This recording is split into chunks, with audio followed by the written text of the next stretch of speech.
இத்தனை நாள் வாய்மொழிந்த சித்திரமே இப்பொழுது மௌனமேந்தானோ? மின்னலென மின்னிவிட்டு கண்மறைவாய் சென்று விட்ட மாயம் நீதானோ? உன்னால் வந்த காதல் உன்னால் தானே வாழும்.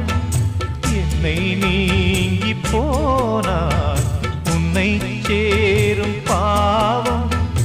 எனக்கொரு அடைக்கலம் வழங்குமோ உன் இதயமே? அன்பேவா அருகிலே என் வாசல் வழியிலே உல்லாச மாளிகை